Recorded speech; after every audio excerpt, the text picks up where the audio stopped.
वागर्थाविव संपृक्तो वागर्थ प्रतिपत्ते जगतः पितरो वंदे पार्वती परमेश्वरो। मैं डॉक्टर राजकुमार, इस कार्यक्रम के संयोजक, संस्कृत सौर्यम अनुसंधान संस्थान वाराणसी के तत्वावधान में ई कॉन्फ्रेंस का आज 12वां दिन है, जिसका विषय है राष्ट्रीय शिक्षा नीति 2020 के संदर्भ में भारतीय ज्ञान परंपरा। इस कार्यक्रम के अध्यक्ष परम आदरणीय प्रोफेसर नीलाल तिवारी गुरु जी, और इस कार्यक्रम के आज हमारे जो विशिष्ट वक्ता हैं उनका भी मैं थोड़ा परिचय के रूप में आप लोग को ज्ञात करा दें। आप मनीष कुमार गौतम, सहायक आचार्य, शिक्षा विभाग, कला संकाय, इलाहाबाद विश्वविद्यालय,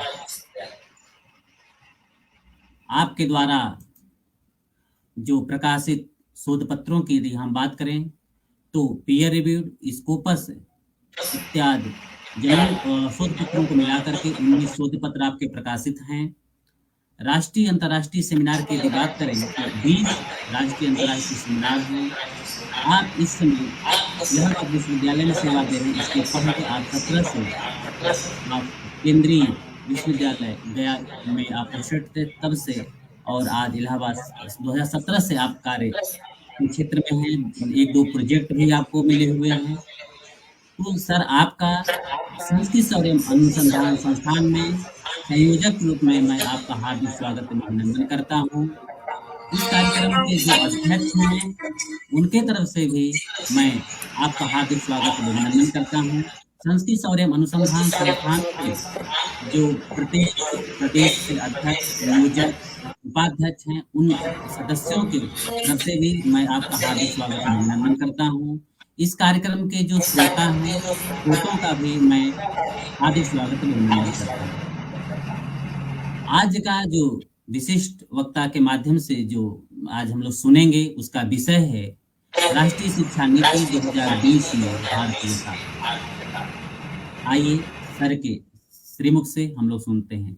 आइए सर, आपका है यदि 2 मुख्य बिंदुओं को लेकर के हम लोग चलेंगे, क्योंकि आपका इलाहाबाद विश्वविद्यालय में बहुत सी ख्याति है, आप नए कार्यों को लेकर के करते रहते हैं। तो आइए हम लोग सुनते हैं सर। धन्यवाद राजकुमार जी। और इस आभासी पटल पे विद्यमान सभी विद्वज्जनों का मेरा सादर प्रणाम और अभिनंदन। बहुत ही समसामयिक विषय है, और ये विषय ऐसा है राष्ट्रीय शिक्षा नीति के बारे में कि जितनी हम चर्चा करते हैं, हमें हर बार जब आप शिक्षा नीति पढ़ते जाते हैं, ये अंग्रेजी में 66 पेज का डॉक्यूमेंट है, लेकिन जब भी आप इसको खोलेंगे और जब भी इसकी परतों को आप देखना चाहेंगे तो आपको हर बार कुछ नई नई चीजें दिखनी शुरू हो जाती हैं। जब जुलाई 2020 में इस शिक्षा नीति को सार्वजनिक रूप से रखा गया था, हमारे कैबिनेट की मंजूरी मिली थी, तब से इस पे लगातार बोल सकते हैं सैकड़ों चर्चा परिचर्चाएं हो रही हैं। और ऐसा नहीं कि सिर्फ उसके बाद हो रही हैं, उससे पहले भी इस शिक्षा नीति पे, अगर हम शिक्षा नीति की बात करें तो ये ऐसी शिक्षा नीति थी, और ये 21वीं सदी की पहली शिक्षा नीति है ये, जिसमें 2.5 लाख गांवों से करीब 66,000 ब्लॉक से ये वहां से लोगों की मंत्रणा और डिफरेंट स्टेक होल्डर, सिर्फ इसमें शिक्षक नहीं थे कि जो एसी चैम्बर में बैठ के शिक्षा नीति बना दे। इस बात को हमें देखना पड़ेगा। इसमें विद्यार्थियों का भी इनपुट है, इनमें जो जनमानस है उनका भी इनपुट है, इनमें उन विद्वानों का भी इनपुट है जो शिक्षा से सरोकार रखते हैं। और इसीलिए ये जो पूरी शिक्षा नीति है, उस पूरी शिक्षा नीति में आप भारतीयता के इनपुट को बार बार देखेंगे। और जो ये आज का विषय राजकुमार जी ने हमें सजेस्ट किया था, राष्ट्रीय शिक्षा नीति में भारतीयता, हमें ये देखना पड़ेगा कि ये भारतीयता का मतलब क्या है। वस्तुतः भारतीयता भारत के मूल से बना हुआ है। भारत में विविध भाषाओं, क्षेत्र, भौगोलिक संस्कृति, जनजीवन, खान पान, वेशभूषा आदि के बावजूद एक खास बात दिखाई पड़ती है वह है हमारी जीवन दृष्टि, जिसमें आध्यात्मिकता का तो पुट रहता ही है। ऐसा नहीं है कि सिर्फ आध्यात्मिकता ही है यहाँ पर, चारवाक जैसे दर्शन भी हैं जो एकदम भौतिकवादी दर्शन है, और वो हमारी जीवन दृष्टि का एक बहुत बड़ा अंग है। ईशावास्यमिदं सर्व यत्किंचन जगत जगतः, अर्थात एक ही चैतन्य सभी चर और अचर में समान रूप से विद्यमान है, सब में समान दृष्टि है। इसीलिए हमारा जो ये महाभाव है, सर्वे भवन्तु सुखिनः सर्वे सन्तु निरामया, अर्थात यह जो सर्वे भवन्तु सुखिनः का भाव वाक्य है, यही भारतीयता का भी भाव है। सबका कल्याण हो, यष्टि से लेकर समष्टि का कल्याण हो, और आगे चलकर हम संपूर्ण सृष्टि के साथ साथ परमेश्वर तक जुड़ते हैं। तो ये जो राष्ट्रीय शिक्षा नीति में जो भारतीयता का ये भाव है, आपको यही भाव अलग अलग तरीकों में, भिन्न भिन्न स्वरूपों में प्रारंभ से लेकर अंत तक दिखाई देता है। अगर हम इसके पहले पेज पे ही देखें, तो पहले ही पेज से जब 21st सेंचुरी के या 21वीं शताब्दी के हम शिक्षा की बात करते हैं, तो वहां बोलता है, जहां पर भारतीयता का, भारतीय संस्कृति और भारतीय चिंतन की बात की जाए, शिक्षा ऐसी होनी चाहिए। और इस पे हम जब आगे प्रकाश डालें, उससे पहले हमें समझना पड़ेगा कि ये भारतीयता का इनपुट शिक्षा नीति में कैसे है। इस पूरी नीति को अगर आप देखेंगे तो ये पूरी शिक्षा व्यवस्था में सुधार और इसके पुनर्गठन का प्रस्तावित करती है।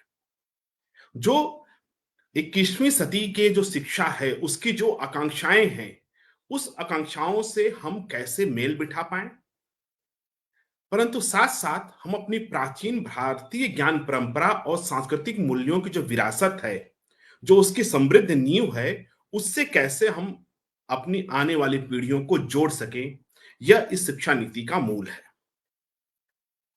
इसके पेज नंबर 3 में स्पष्ट रूप से इस बात को इंगित किया गया है और बोला गया है कि दुनिया के विभिन्न जो विकसित देश हैं, उनके अनुभवों से स्पष्ट हुआ है कि जो अपनी संस्कृति, अपनी भाषा और अपनी परंपराओं से जो जुड़ी हुई शिक्षा नीति होती है, वे शैक्षिक, सामाजिक और तकनीकी उन्नति के लिए लाभप्रद होती है। अतः इसी संदर्भ में जो राष्ट्रीय शिक्षा नीति है, उसने भारत के सभी विद्यार्थियों द्वारा अच्छे, सफल, मौलिक सोच वाले, रचनाशील व्यक्ति बनाने के लिए जिन मुख्य विषयों, कौशलों और क्षमताओं को आवश्यक माना है, उसमें से भारतीय ज्ञान एक मुख्य विषय है। हम भारतीय ज्ञान से इतर होकर या भारतीय ज्ञान को छोड़ के हम अपनी रचनात्मक शक्तियों को, अपने सफलता को नहीं देख सकते। बहुत सी चर्चाएं पर चर्चाएं चलती हैं, बहुत सारे आपको इस विषय में जो होता है ना, एक इसके विरोध में भी लोग बात करते हैं कि यह किस तरह का भगवाकरण हो रहा है। अपनी संस्कृतियों से जुड़ना भगवाकरण नहीं होता है। अपनी संस्कृति, क्योंकि ये सिर्फ ऐसा नहीं है कि हम संस्कृतियों के बारे में जानते नहीं हैं, हम संस्कृतियों के बारे में जान रहे हैं, लेकिन हमारी आने वाली जनरेशन कितना इनके बारे में जान रही है। बहुत सतही ज्ञान हमारे पास है अपनी संस्कृति विरासत को लेकर, और जब हम अपनी विरासत पे गर्व करना नहीं सीखेंगे, तब तक उसको अपना नहीं सकते। अपनाने के लिए, और इसीलिए हमारी जो जीवन पद्धति है, उसमें उस भारतीयता का इनपुट आप खोते हुए दिखेंगे। राष्ट्रीय शिक्षा नीति में जो भारत के ज्ञान को परिभाषित करते हुए ये नीति कहती है, आप इसके पृष्ठ संख्या 24 में इसको देख सकते हैं, जहां प्राचीन भारत से प्राप्त ज्ञान और आधुनिक भारत और इसकी सफलताओं और चुनौतियों में से इसके योगदान के साथ ही शिक्षा, स्वास्थ्य, पर्यावरण आदि से संबंध में भारत की भविष्य की आकांक्षाओं का स्पष्ट भाव शामिल हो, वही भारतीय ज्ञान परंपरा का इनपुट भी है। हमारे जो पूरी जो शिक्षा व्यवस्था है, हमारे स्वास्थ्य, हमारा पर्यावरण, इन सभी के इनपुट में आपको भारतीय ज्ञान का जो आधार है, उसका जो मूल बिंदु है, उसका जो बीज है, वो आपको दिखेगा। राष्ट्रीय शिक्षा नीति के जो परिचय में जो एक शब्द लिखी गई कि भारत शिक्षा के द्वारा व्यक्ति का कल्याण और पूर्ण क्षमता का विकास, और ये पूर्ण क्षमता मानव को प्राप्त करने के लिए एक न्याय संगत, समाज के विकास और राष्ट्रीय विकास को बढ़ावा देने वाले मूलभूत इनकी जो मूलभूत आवश्यकताएं हैं सब। और यहां व्यक्ति से कल्याण सिर्फ उसका आर्थिक कल्याण नहीं है, सिर्फ भौतिक उपलब्धि की बात यहां पर नहीं करता, यहां समग्र उपलब्धियों की बात की जाती है। इसलिए होलिस्टिक जो दर्शन है, जो वैश्विक दर्शन है, चीजों को अलग अलग परिप्रेक्ष्य में देखने की बात है, वो इस शिक्षा नीति में बहुत स्पष्ट रूप से कही गई है। यह नीति यह रेखांकित करती है कि विद्यार्थी के लिए जीवन मूल्यों में प्रवेश करना ज्यादा इंपॉर्टेंट है। यानी चरित्र निर्माण राष्ट्रीय शिक्षा नीति 2020 की सबसे महत्वपूर्ण विशेषताओं में से एक है। और शिक्षा से चरित्र निर्माण होना चाहिए। शिक्षार्थियों में नैतिकता, तार्किकता, करुणा, संवेदनशीलता आदि विकसित होनी चाहिए। और यही हमारी इस शिक्षा नीति का मूल भी है। आगे बढ़ने से पूर्व अगर हम थोड़ा बात कर लें कि हमारी भारतीय ज्ञान परंपरा से हमें परिचित होना आवश्यक है, क्योंकि इसी के अभाव में हम इस ज्ञान परंपरा को हीन और रूढ़िवादी ज्ञान के रूप में प्रस्तुत करते हैं। और इसके लिए हम सिर्फ मैकाले को दोषी नहीं दे सकते। और अक्सर आप देखेंगे कि हम हमेशा मैकाले को ही भिन्न भिन्न रूपों में बोलते आ रहे हैं। हमने आजादी के 75 वर्ष हमने पार कर लिए हैं, और आजादी के बाद भी हम उसी मानसिकता को पीढ़ी दर पीढ़ी आगे बढ़ाते जा रहे हैं। आजादी के इस अमृत महोत्सव वर्ष में हमें अपनी भारतीय ज्ञान परंपराओं से ओतप्रोत तथा आत्मा से पूर्ण रूप से भारतीय शिक्षा नीति हमें प्राप्त हुई है। जो भारतीय ज्ञान परंपरा एक अद्वितीय और प्रज्ञा का प्रतीक है, जिसमें ज्ञान और विज्ञान, लौकिक और परालौकिक, कर्म और धर्म, भोग और त्याग का अद्भुत समन्वय है। अगर हम भारतीय ज्ञान परंपरा की बात करें तो उसमें आप ये सभी इनपुट अवश्य देखेंगे। ऋग्वेद के समय से ही शिक्षा प्रणाली में नैतिक, भौतिक, आध्यात्मिक और बौद्धिक मूल्यों पर केंद्रित होकर ही हम विभिन्न जो सामाजिक सांस्कृतिक मूल्य हैं उनको प्राप्त करने पे जोर देती रही है। आप वेदों को देखें, उनकी वेदों में जो संकल्पनाएं हैं एक शिक्षार्थी को लेकर, एक विद्या को लेकर, विद्या का स्वरूप कैसा हो, उसमें आपको जो इस समय की जो विभिन्न हम लोग एक तरह का जो एक पता नहीं एक दुराव देखते हैं, या शिक्षा की व्यवस्था में एक जो गैप देखते हैं, वो गैप अगर हम उन चीजों के इनपुट को अगर हम इसमें सम्मिलित कर दें तो शायद वो गैप हमारा भर जाए। वेदों में विद्या को मनुष्यता की श्रेष्ठता का आधार स्वीकार किया गया है, और विद्यार्थियों को मानव, प्राणियों एवं प्रकृति के मध्य संतुलन को बनाए रखना सिखाया जाता है। आप अगर गुरुकुल प्रणाली को देखें तो वहां पर आपको यह इनपुट मिलेगा। और शिक्षण और सीखने के लिए वेद और उपनिषद के सिद्धांतों का अनुपालन, जिसमें व्यक्ति स्वयं, परिवार और समाज के प्रति अपने कर्तव्यों को पूरा कर पाए, इस प्रकार के सभी जो पक्ष थे जीवन के, वो सभी पक्ष हमारे उस शिक्षा प्रणाली में सम्मिलित थे, जिसको हम अब नए टर्मिनोलॉजी होलिस्टिक एजुकेशन के रूप में हम इसको परिभाषित करते हैं। और शिक्षा प्रणाली से ने सीखने और शारीरिक विकास दोनों पे केंद्रित है। अगर आप गुरुकुल प्रणाली को अगर आपने ऑब्जर्व किया है, उसके अगर लेखों को पढ़ा है, तो आप ये समझ पाएंगे कि वहां पर सिर्फ बौद्धिक संपदा को बढ़ाने की बात नहीं की जाती है, आपका शारीरिक स्वास्थ्य भी उतना ही इंपॉर्टेंट है। तत्कर्म यन्न बाधाय सा विद्या या विमुक्तये। श्री विष्णु पुराण में उल्लेखित इस श्लोक का अर्थ है, कर्म वही है जो बंधन में न बांधे, और विद्या वही है जो हमें मुक्त करे। क्या वर्तमान विद्या हमारी यही विद्या है, या वर्तमान विद्या हमें बंधनों में और बांधती है? ये सोचने का विषय है। इसके अतिरिक्त जो भी कर्म है वह सब निपुणता देने वाला मात्र है। शिक्षा के इस संकल्पना को भारतीय परंपरा में अंगीकृत कर उसके अनुसार ही विद्यालयों और गुरुकुलों में शिक्षा दी जाती रही है। उच्च ज्ञान के लिए विद्यार्थी बिहारों में, ये हमारी जो गुरुकुल प्रणाली थी, उसमें हम इस चीज का इनपुट देखने को मिलता है हमें। और प्राचीन काल से ही जो भारतीय शिक्षा प्रणाली है या भारतीय ज्ञान परंपराएं हैं, जो हमारी प्रथाएं हैं, वो मानवता को प्रोत्साहित करने वाली है। पुराणों में ज्ञान को अप्रतिम माना गया है। ब्रह्म पुराण की बात करें तो ब्रह्म पुराण में इस बात का उल्लेख मिलता है कि विद्या से अप्रतिम कुछ भी नहीं है। और भारत में तक्षशिला, नालंदा, विक्रमशिला, वल्लभी, उज्जैनी, काशी आदि इतने सारे प्रसिद्ध शिक्षा एवं शोध के प्रमुख केंद्र हैं, जो हम शोध के लिए आज हम अलग अलग चीजों को देखते हैं। यहां पर एक अद्वितीय प्रणाली पहले से विकसित रही है। वैदिक काल में महिलाओं की शिक्षा के क्षेत्र में उल्लेखनीय प्रसिद्धि की बात करें, जिसमें मैत्रेयी, ऋतंभरा, अपाला, गार्गी, लोपमुद्रा आदि जैसे प्रमुख विदुषी महिलाओं के नाम हमें अनायास से हमारे सामने आते हैं।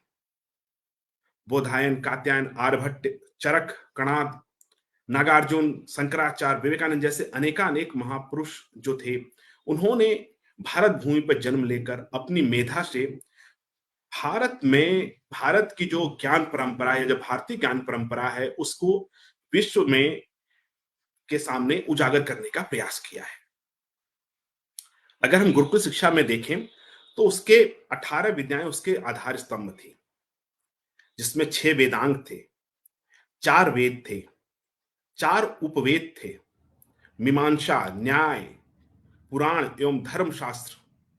इन सभी का अर्जन वही ब्रह्मचर्य का पालन करते हुए अनुष्ठान पूर्वक अभ्यास कर, और साथ ये सभी चीजें हमारे उस ज्ञान परंपरा का अंग रही हैं, जो हमें बौद्धिक रूप से सबल बनाती हैं। साथ ही साथ हमारे जीविका निर्वाहन के लिए भी इसमें कोई परेशानी नहीं होती थी। त्याग, वृत्ति संपन्नता था, धन की तृष्णा से परे आचार्य भारतीय शिक्षा पद्धति में शिक्षक माने गए हैं। आज हम शिक्षकों के भिन्न भिन्न स्वरूप जान रहे हैं, लेकिन वो आचार्य का रूप जो वेदों द्वारा हमें अगर दिखाया गया है, वो अगर रूप वर्तमान शिक्षक अगर उसको ग्रहण कर लें तो सो जो हम लोग अभी देखते आ रहे हैं, जो एक शिक्षक के जो आभा में या शिक्षक के जो सामाजिक जो उसका एक रूप है या सामाजिक रूप से जो उसकी प्रतिष्ठा थी, उसमें जो एक एक धक्का हमें आजकल देखने को महसूस होता है, शायद वो हमें कभी न दिखे।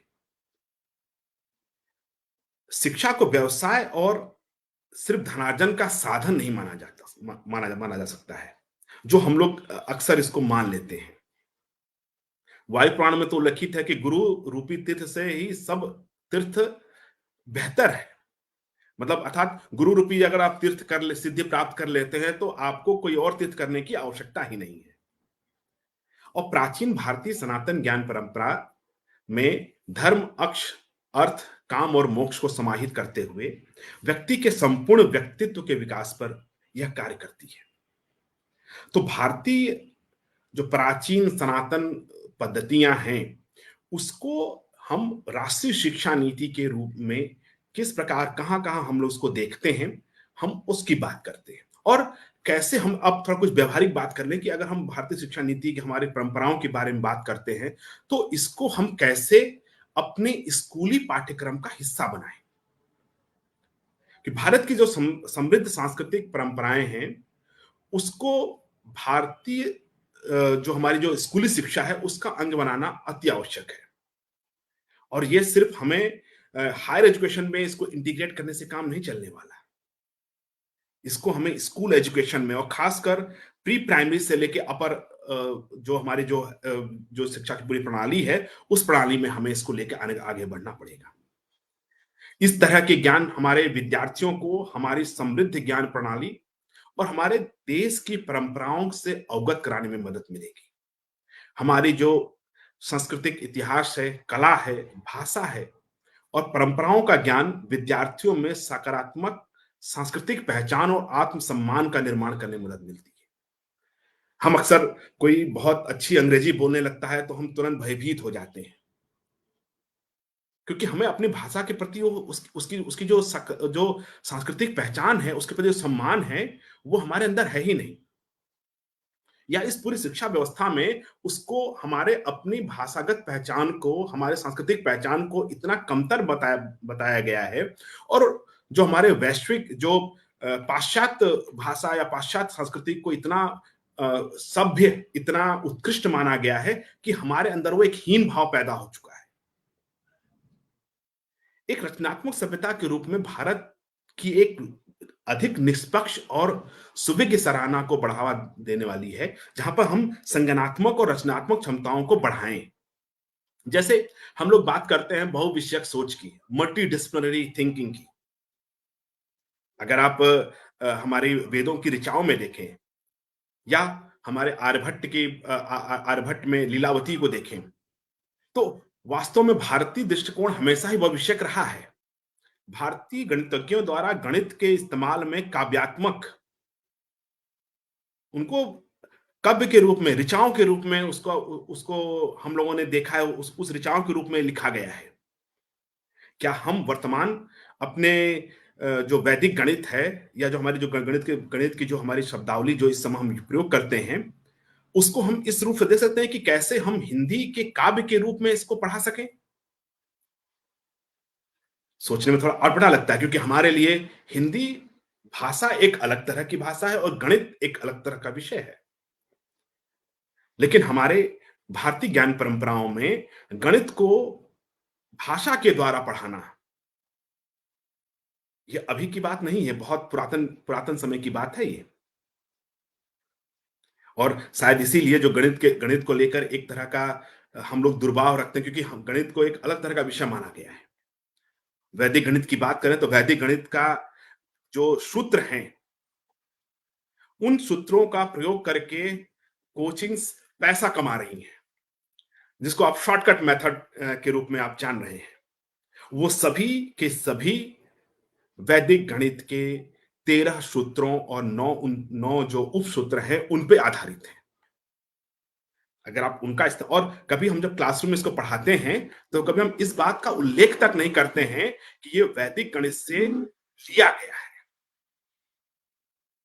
हमें हर बात में, अपने शिक्षक के रूप में हमें अपनी हर बात को जब भी जहां संभव हो, हम जब भारतीयता के इनपुट को लाएं तो वहां पर इस बात का उद्धरण करना आवश्यक है।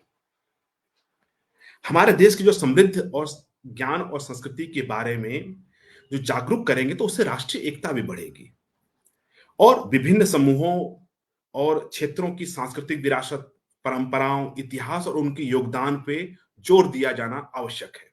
और इसीलिए आप देख रहे होंगे कि जो एनसीईआरटी अब अपने अपने जो टेक्स्ट बुक है उनको रीराइट करना चाह रही है।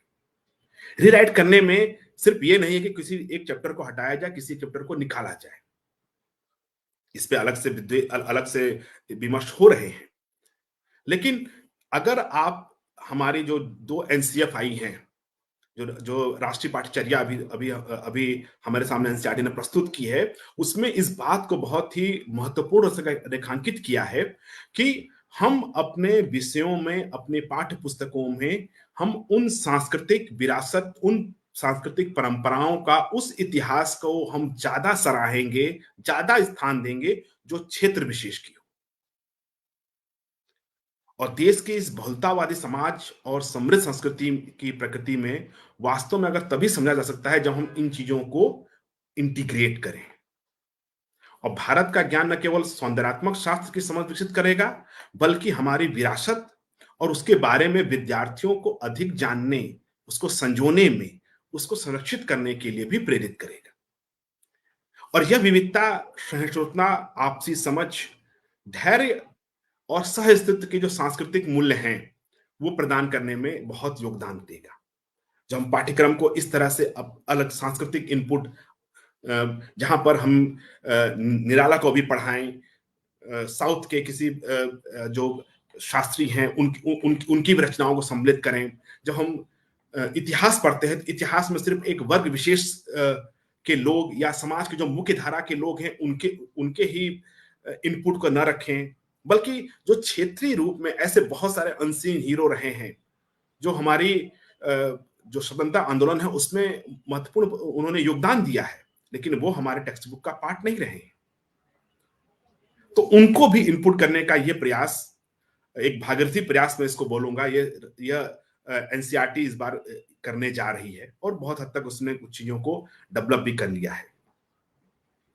अगर आप देखेंगे यह विविधता और इस तरह के जो हमारी जो आध्यात्मिकता है, पर्यावरण संरक्षण है, जल प्रबंधन की कला है, कृषि है, इस पे हमारा ज्ञान, जो हमारा जो प्राचीन ज्ञान परंपरा है, वो हमारे आज तक के जो सॉल्यूशंस हैं उनको साकार, उन समस्याओं के निराकरण करने में मदद मिलती है।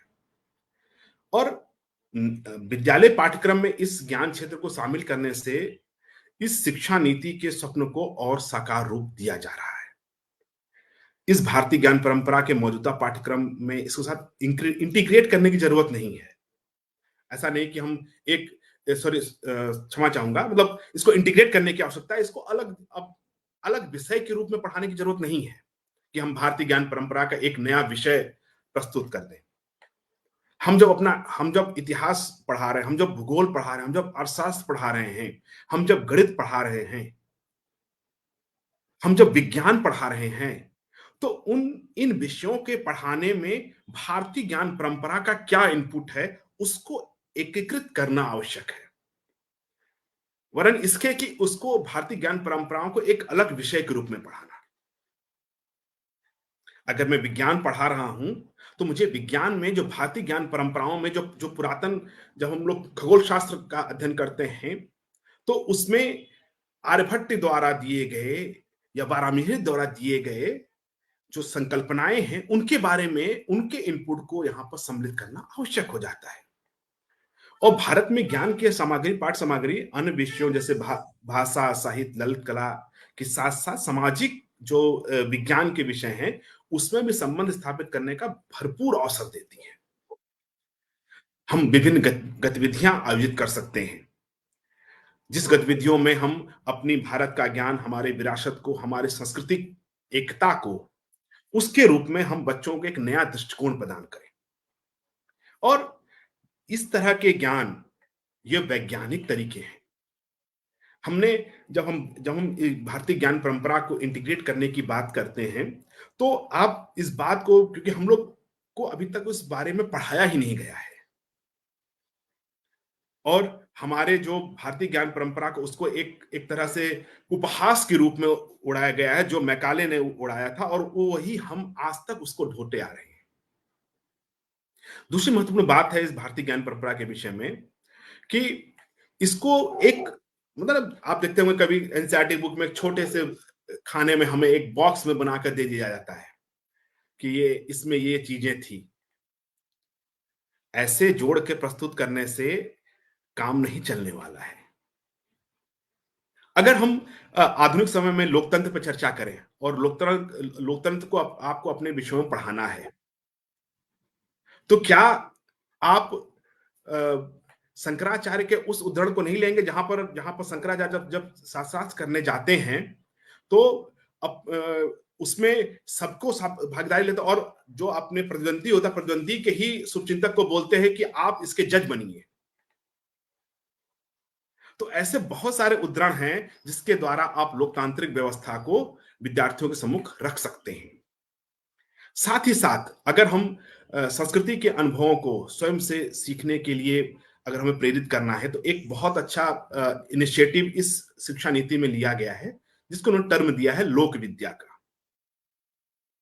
और अभी आप इसको अगर आप बेहतर रूप में देखना हो तो एक प्रोग्राम सरकार ने और चलाया है, जो यूपी सरकार ने अगर आप देखें तो एक डिस्ट्रिक्ट एक प्रोडक्ट। अगर हम इन चीजों को, क्योंकि वो जो प्रोडक्ट है वो हमारे इंडिजिनियस नॉलेज सिस्टम से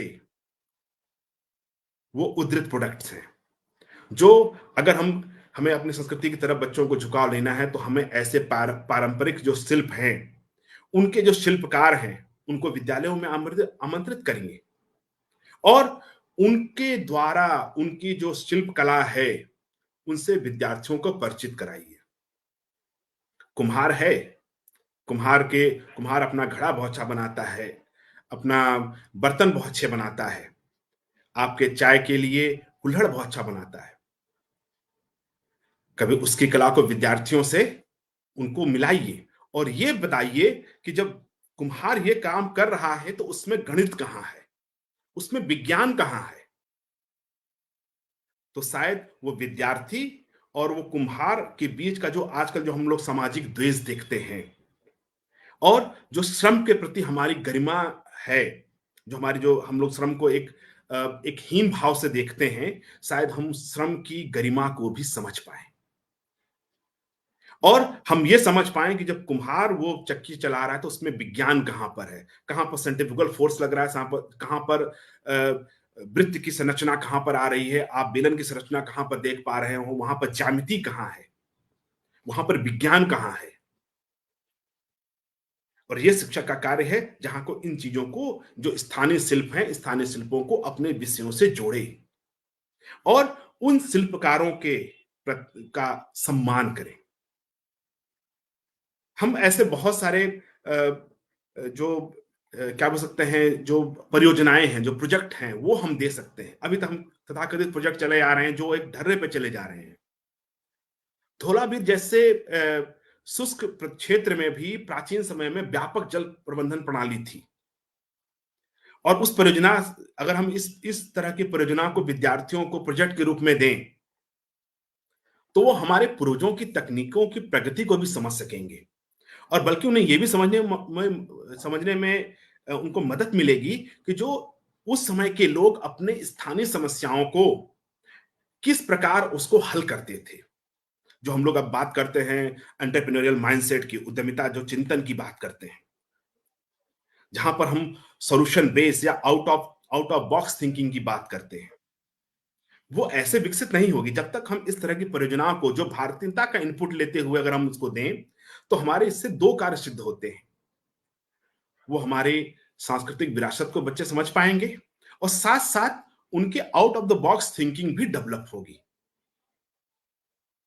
हर कोई वृक्षारोपण या पर्यावरण संरक्षण के लिए मूल्यों के बारे में बात कर रहा है और हमारी जो प्राचीन काल से हम इस क्षेत्र में बहुत अधिक योगदान देते आ रहे हैं। हमारे जो पूरे साहित्यिक खजाना है, उस खजाने में आपको प्रकृति के बारे में या प्रकृति के ऊपर आपकी निर्भयता के बारे में आपको भरे पड़े हैं उसके साहित्य से। और हमारी जो पूरी जीवन पद्धति है वो प्रकृति पे आधारित है और इस शिक्षा नीति में इस बात को रेखांकित किया है।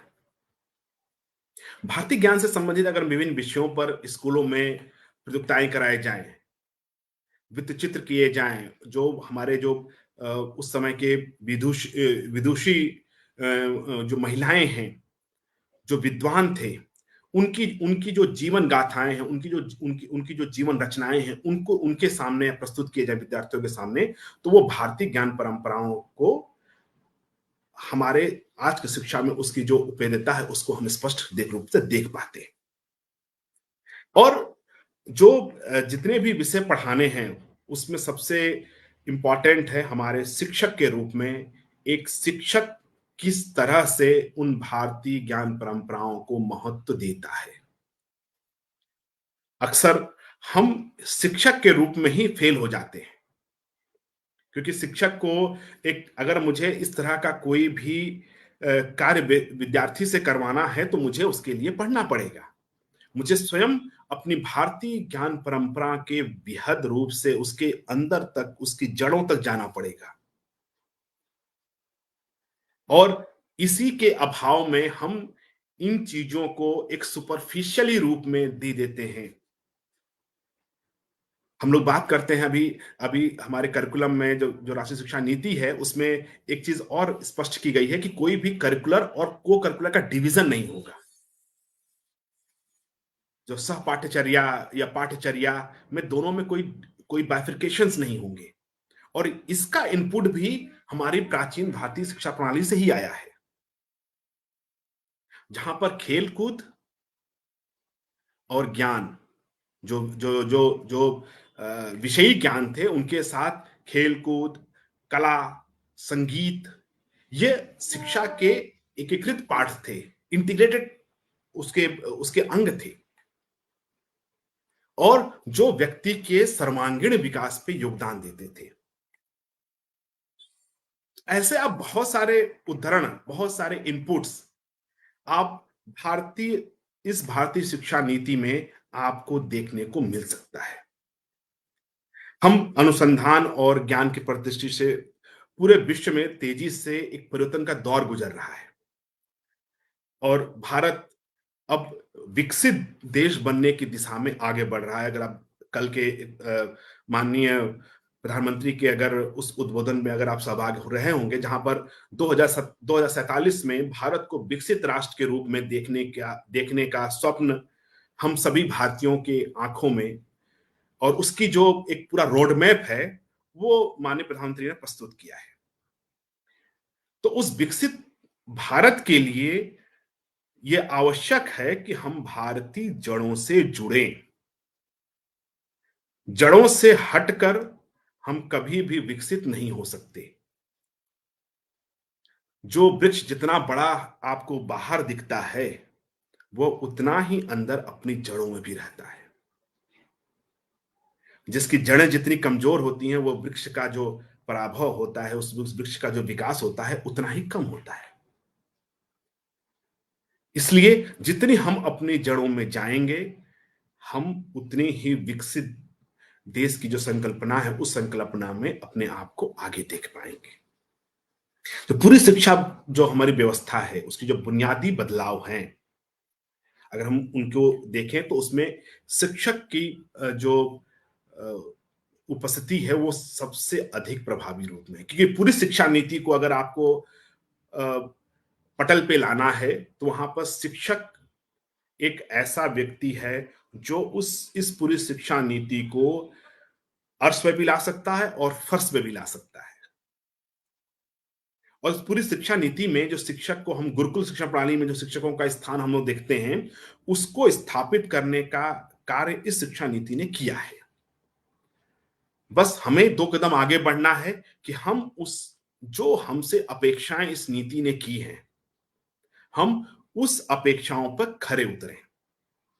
और हर स्तर पे जो शिक्षण के पेशे हैं, उसमें आप अगर इस शिक्षा नीति में देखें तो जो शिक्षक शिक्षा के बारे में बात की गई है, उसमें बोला गया है कि इस पेशे में जो होनहार व्यक्ति हैं, उनका चयन किया जाए और इसके लिए उनको आजीविका, सम्मान, मान मर्यादा, स्वायत्ता आदि सभी को सुनिश्चित करने की बात इसमें की गई है।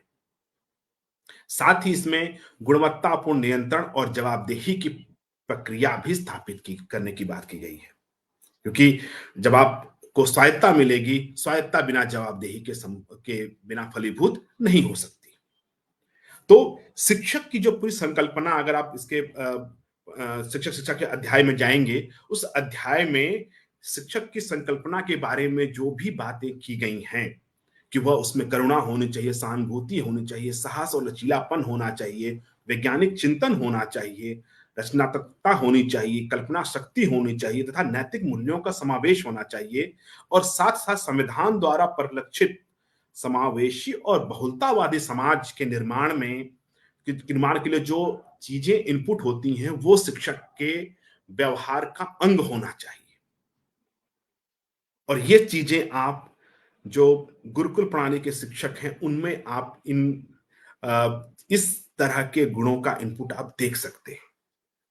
एक बहुत बड़ी और मैं इसको तो एक लैंडमार्क के रूप में देखता हूं, जब हमारी शिक्षा नीति बोलती है कि भारतीय भाषाएं, और उनको अभियांत्रिकी, चिकित्सा और व्यावसायिक पाठ्यक्रमों में भारतीय भाषा के पठन पाठन का विकल्प देती है। एक अगर आपने कुछ ही समय पहले एक रिपोर्ट देखी होगी, जिस रिपोर्ट में भारतीय भाषाओं के संदर्भ में एक रिपोर्ट छपी थी, जहां पर आईआईटी, आईएम्स और मेडिकल के जो उच्च संस्थान हैं, उसमें जो ड्रॉप आउट रेट है, उस ड्रॉप आउट रेट में बहुत बड़ा प्रतिशत विद्यार्थियों का जो कारण था, उसमें कारण यह था कि भाषागत समझ न होना। इसलिए हम उसको ड्रॉप आउट तो सैद्धांतिक रूप से बोल सकते हैं, पर व्यवहारिक रूप से वो ड्रॉप आउट नहीं है, वो पुश आउट है कि हमने भाषागत रूप से उनको इतना हमने उनकी भाषाओं को, जिस भाषा में, अपनी मातृभाषा में, अपनी जो भारतीय भाषाओं में विद्यार्थी जिसका ज्ञान रखते हैं, उनको इन इस जो विधाएं हैं, जो चाहे अभियांत्रिकी हो, चिकित्सा हो या जो व्यावसायिक पाठ्यक्रम हो, उनमें स्थान ही नहीं दिया जाता। उसमें आप पाश्चात्य भाषा कितने प्रवीण हैं, उससे आपके ज्ञान और आपके कौशल को मापा जाता है। और यहीं पर हम एक तरह से इस परिदृश्य में अगर हम बात करें, और इसी संदर्भ में एक बहुत अच्छी कमेटी सरकार ने कंस्टिट्यूट की है, भारतीय भाषा समिति। जिस समिति ने अभी तक बहुत सारे एक्टिव रिफॉर्म्स भारतीय भाषा के क्षेत्र में किए भी हैं, और बहुत ही जल्द समय में, क्योंकि उसमें एक मित्र हमारे हैं, उसमें जो काम काम वहां जो देख रहे हैं, बहुत ही कम समय में आपके पास, अभी तक हमारे पास बहुत सारे विधाएं ऐसी हैं जिसमें भारतीय भाषाओं में हमारे पास शब्दकोश ही नहीं है। हम उस पाश्चात्य शब्दकोश को अपने इनपुट में ला रहे हैं, अपने प्रयोग में ला रहे हैं, और बहुत बृहद, करीब 22 जो हमारी 22 भाषाएं हैं, उन भाषाओं में वो शब्दकोश का निर्माण हो रहा है, जो एकेडमिक डिस्कोर्स के जो शब्दावलियां हैं। और साथ साथ अगर हम एनईपी को देखें, एनईपी में आप जब संस्कृत की बात करता है तो संस्कृत के विकास के लिए बात करता है, और उसके लिए एक अलग से संस्कृत डेवलपमेंट के लिए वो एक आयोग के गठन की बात भी करता है। भाषागत विकास सिर्फ ऐसे नहीं हो सकता है कि आप सिर्फ बोलें, आपको वास्तविक रूप में करना पड़ेगा। अगर मैं बोलूं कि अभियांत्रिकी में या मेडिकल में हमें शिक्षा देनी चाहिए, तो हो सकता है शिक्षा का जो माध्यम हो वो आपकी भारतीय भाषाएं हो जाएं, लेकिन आपके आपके जो टेक्स्ट बुक्स हैं, जो आपके रेफरेंस बुक हैं, वो तो अभी भी अंग्रेजी में उपलब्ध है। जब तक हम उन टेक्स्ट बुक्स को, उन जो जो जो रेफरेंस बुक हैं, उन रेफरेंस बुक को हम भारतीय भाषाओं में अनुवादित ना करें, या समानांतर उसके उस तरह की भाषाओं में उसका लेखन ना करें, तब तक हम इस भारतीयता के इनपुट को नहीं ला सकते। और ये इस क्षमा के साथ कि जितने भी अभी तक भारत की आजादी के बाद भारतीय भाषाओं के प्रवर्धन के लिए जितने भी संस्थान बने हैं, उन संस्थानों ने कभी भी इसको लेकर सीरियस एफर्ट नहीं किए हैं। ये बहुत दुखद है कि कुछ संस्थान छोड़ दीजिए, कुछ संस्थाओं ने कुछ चीजें लाए हैं जिस पर एक स्तरीय काम हुए हैं, लेकिन जो हमारे अगर मैं बात करूं रिसर्च की, कोई अच्छी सी बुक हो, मेडिकल में कोई अच्छी सी बुक हो संस्कृत में उपलब्ध हो, मेडिकल कोई अच्छी बुक हिंदी में उपलब्ध हो, या अभियांत्रिकी का कोई बुक हमें हिंदी में उपलब्ध हो, जिसको हम उच्चकृत के रूप में हम उसको परिभाषित कर सकें, तो शायद बहुधा बहुत कम उपलब्ध है। अभी विगत 4-5 वर्षों में इस शिक्षा नीति के आने के बाद में इस पे गति मिली है, और भारतीय भाषा समिति और अन्य जो केंद्रीय शिक्षा की जो संस्थान हैं, उन संस्थानों में इसके संदर्भ में किताबों का लेखन कार्य स्टार्ट किया है। उसकी शुरुआत तो हुई है, जो एक बहुत ही सुखद है हमारे लिए। अभी हमारे सामने उपलब्ध नहीं है, लेकिन धीरे धीरे उन चीजों के बारे में हम लोग जानने का प्रयास करेंगे, और वो चीजें हमारे संस्कृति को जोड़ने का सबसे बड़ा माध्यम बनेंगी। 64 कलाओं की बात की गई है, और इन 64 कलाओं को हमारे पूरे मल्टी डिसिप्लिनरी कॉन्सेप्ट या होलिस्टिक एजुकेशन कॉन्सेप्ट में हमारी शिक्षा के अंतर्गत अंतर्निहित करने की बात की। अगर हम पेज नंबर 36 पे देखें राष्ट्रीय शिक्षा नीति के, तो उसके 11.1 में इस बात को बहुत प्रमुखता से रखा गया है कि जो 21st सेंचुरी स्किल्स हैं, वो उन पुरातन जो 64 कलाएं हैं उस पे आधारित होंगी।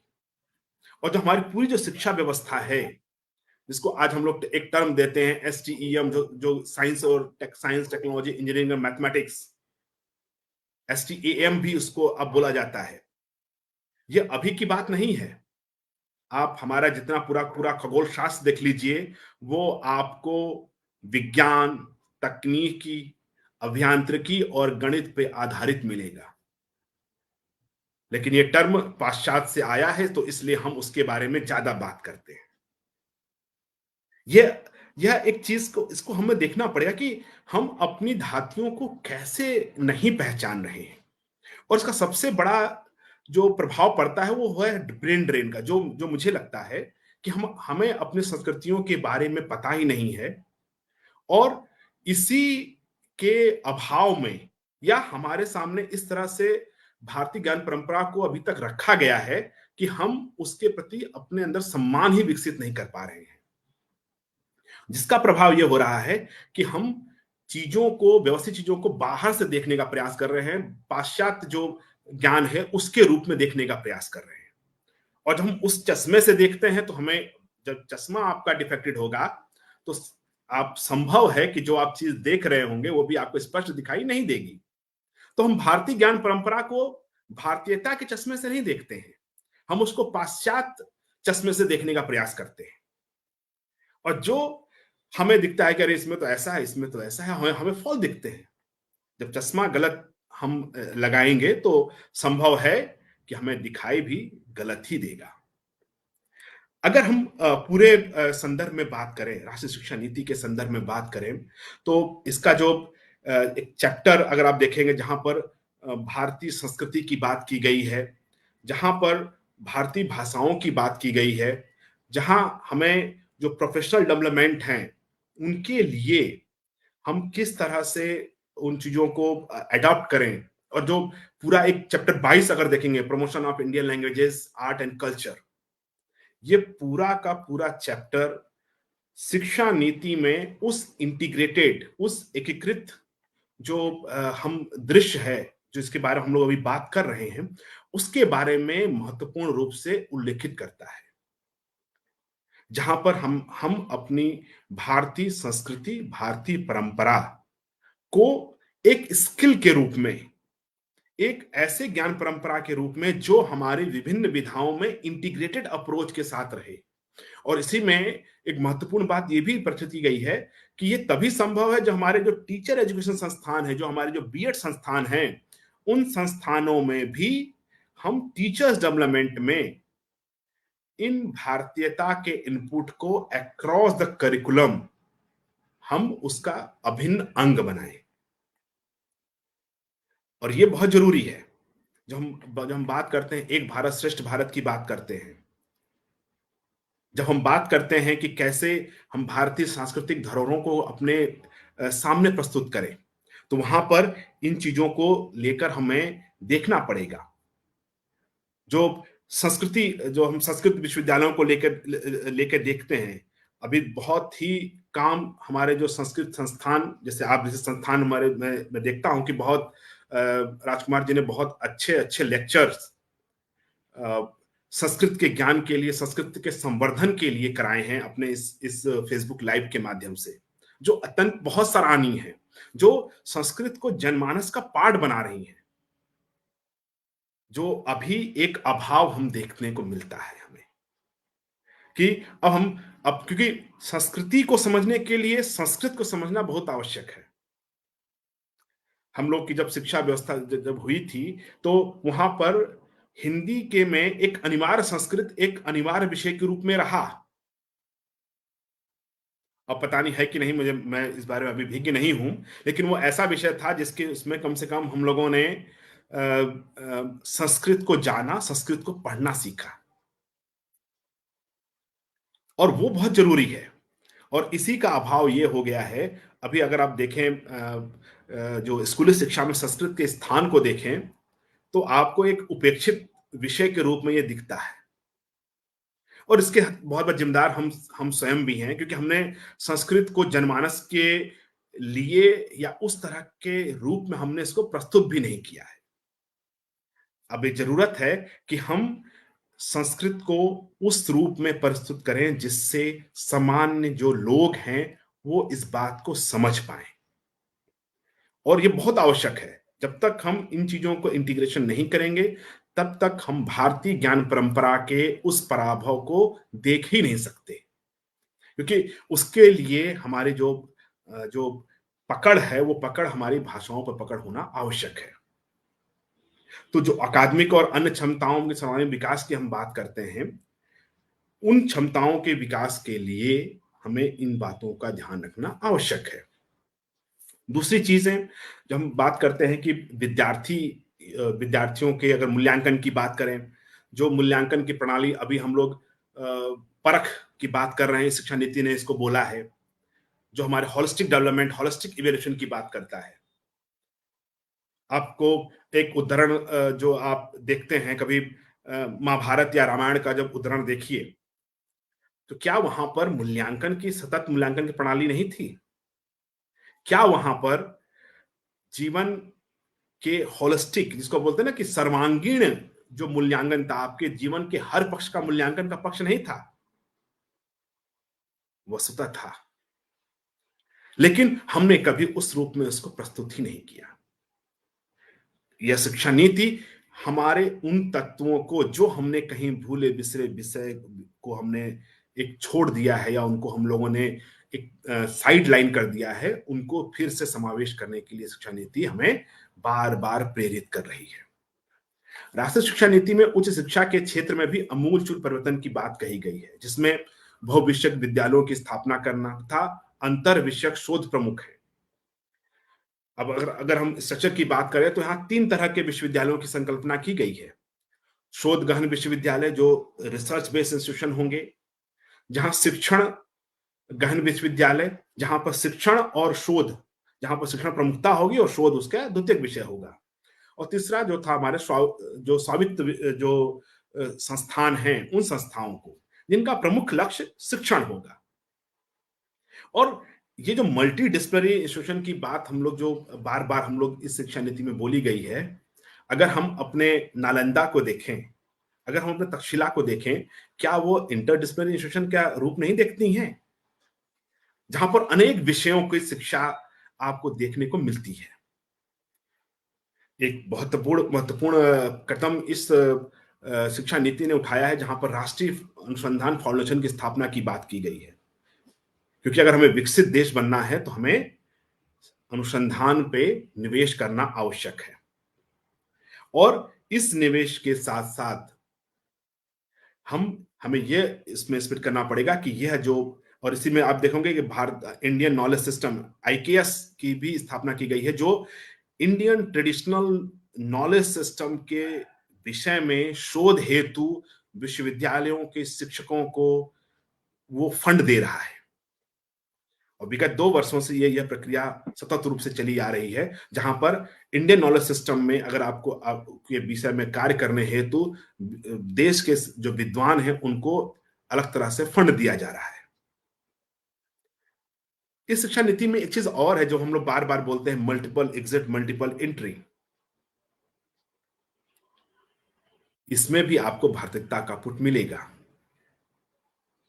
आप जिसको इस तरह से समझ सकते हैं, किसी को धनुर्धर का सर्टिफिकेट मिले, किसी को, और उस समय की शिक्षा में सबको सभी तरह की शिक्षा दी जाती थी, अगर हम भारतीय शिक्षा प्रणाली की बात करें तो। और आपका जो सकल आपका जो मूल्यांकन होता था, आपके हर विषयों में, एक विषय में आप पारंगत होती थी, जिसको आप विशिष्टता बोल सकते हैं, होती थी, और आपके अन्य विषयों में आपका एक मतलब ना होल्ड होना आवश्यक था। तो इस तरह से अगर हम देखें, तो ये पूरी जो राष्ट्रीय शिक्षा नीति है, वह शिक्षा नीति मूलतः भारतीय संस्कृति और भारतीय परंपराओं पे आधारित शिक्षा नीति के रूप में हम देख सकते हैं, या हम इसको एक ऐसे अवसर के रूप में दे सकते हैं, जो हमें अपने जड़ों की तरफ फिर से देखने को मजबूर करता है।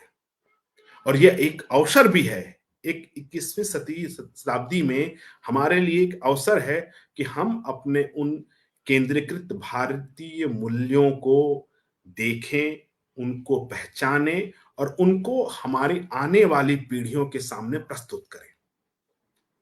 और ये हम सबका एक मौलिक दायित्व है कि हम एक शिक्षक के रूप में, एक शिक्षा से जुड़े हुए एक सुधार्थी के रूप में, या एक शिक्षा अनुरागी के रूप में, हम अपने शोध को इस तरह के रूप में रखें, ताकि हम जो शिक्षा नीति में जो भारतीय परंपराओं का जो संपोषण की बात की गई है, उसके संपोषण में, उसके पराभव में, उसके जो वैभव है, उसको बनाने में हम अपना योगदान दे पाए।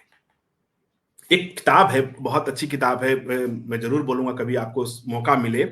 ये किताब जो सेंटर आर्कियोलॉजी लाइब्रेरी है गवर्नमेंट ऑफ इंडिया की, वहां पर एक किताब है वैज्ञानिक विकास की भारतीय परंपरा। डॉक्टर सत्यप्रकाश द्वारा ये लिखी गई है। तो सर ये आपके पास है क्या? हाँ, इसकी सर पीडीएफ मेरे आपके, पास होगी। सर हमें इसकी शेयर पीडीएफ कर मेरे दे पास थोड़ा होगी। सर, थोड़ा सर जी हमके शेयर कर तो दे हमें। जी, आपको मैं जरूर भेज दूंगा। आप इस किताब को अगर देखेंगे तो इस किताब में मतलब जो हम लोग अभी बोलते हैं ना कि बहुत बार हमने विज्ञान को पाश्चात्य संस्कृति से ही देखा है। हम जब विज्ञान को देखते हैं तो हम, या गणित को देखते हैं, या हम लोगों ने जो चिकित्सा है, चिकित्सा में मतलब इतने उपकरणों की चर्चा हमारे चरक संहिता में है, सुश्रुत में है, जहां पर हम अब जो वेस्टर्न बुक्स में इतनी मोटी किताबों में हम उसको देखते हैं और हमें लगता है कि वाह, चिकित्सा तो वेस्टर्न कल्चर द्वारा लाई गई है, जो पाश्चात्य लोगों ने, अंग्रेजों द्वारा इतनी अच्छी विकसित विधा विकसित की गई है। हमने अपने विधा को भी देखा नहीं, और इसका बहुत बड़ा रीजन हम शिक्षक मानते हैं। मैं बार बार इसके लिए बोलता हूं कि हम शिक्षक की जिम्मेदार हैं, क्योंकि हमने उस इनपुट को विद्यार्थियों के सामने रखा ही नहीं। हम जब क्लासरूम में पढ़ाते तो क्यों नहीं हम उनके उनके उनके उदाहरण को सामने रखते हैं। जब से मैं एक दो वर्ष, जब से, क्योंकि इससे पहले मेरा भी ध्यान में नहीं आया कभी, जब ये शिक्षा नीति आई तब मुझे बड़ा गहन चर्चा में एक बार रहा मैं कि क्या मैं अपनी कक्षाओं में जब मैं गणित शिक्षण के बारे में पढ़ाता हूं, पेडागोजी ऑफ मैथमेटिक्स पढ़ाता हूं, तो क्यों नहीं मैं इन चीजों को, जो भारतीयता का इनपुट है, उनको पढ़ाऊं। क्योंकि उसमें सिर्फ एक चैप्टर होता है, हिस्ट्री ऑफ इंडियन मैथमेटिक्स, और मैं सिर्फ उसको एक क्लास में सारे मैथमेटिशियन का नाम बता के खत्म कर देता हूं। लेकिन जब मैं पेडागोजी में आता हूं, जब जब उसकी पाठ्यचर्या की बात होती है, जब शिक्षण शिक्षण शास्त्र की बात होती है, तब मैं वहां पर उनका कोई भी उदाहरण नहीं लेता हूं। यही मिसमैच है कि हम भारतीय ज्ञान परंपराओं के बारे में बार बार बोल सकते हैं, हम बोल सकते हैं कि बहुत अच्छा रहा है, लेकिन जब तक उसको हम अपने कक्षागत शिक्षण से इंटीग्रेट नहीं करेंगे, एकीकृत नहीं करेंगे, तब तक मुझे लगता है कि हम इसमें सफलता प्राप्त नहीं कर सकते। और इस जो शिक्षा नीति है उसका सफल होना इस बात पर निर्भर करता है कि हम कैसे इसको इंटीग्रेट करते हैं। बहुत सारे विश्वविद्यालयों ने, मैं देखा हूं, जब ये शिक्षा नीति आई और जब सरकार ने बोला कि आप भारतीयता के इनपुट को उसमें रखिए, तो उन्होंने एक नए विषय के रूप में इसको इस्टेब्लिश कर दिया कि भारतीय ज्ञान परंपरा एक विषय के रूप में, और उसको एक इलेक्टिव विषय के रूप में रख लिया। मैं मानता हूं कि ये प्रयाग सही है, लेकिन उससे हुआ क्या, इलेक्टिव के रूप में बच्चे उसको जान ही नहीं पाए। जब तक हम इनको अंतर विषयक के रूप में नहीं पढ़ाएंगे, इंटरडिसिप्लिनरी अप्रोच से, ट्रांसडिसिप्लिनरी अप्रोच से नहीं पढ़ाएंगे, तब तक हम इस पूरी जो हमारी भारतीय ज्ञान परंपरा है उसको हम विद्यार्थियों के सामने, या जो वैश्विक पटल है उसमें हम नहीं रख सकते। और ये जरूरी इसलिए है ताकि हम अपने अपने जड़ों से जुड़ें। जो अभी आप देखते हैं कि थोड़ी चीजों के लिए हम बाहर की ओर, हर चीज के लिए जब कोई समस्या होती है तो हम बाहर की ओर झांकने लगते हैं। कोविड आया तो हम बाहर की ओर देख रहे थे कि कहीं से वैक्सीन मिल जाए। अंततः हमारे वैज्ञानिकों ने ही वैक्सीन बनाई। तो हर चीज के लिए हम बाहर झांकना थोड़ा बंद करें, अपने अंदर देखें, तो शायद हमें बहुत सारे प्रश्नों के उत्तर वहीं मिल जाए। और मुझे साथ मैंने समय ज्यादा ले लिया है।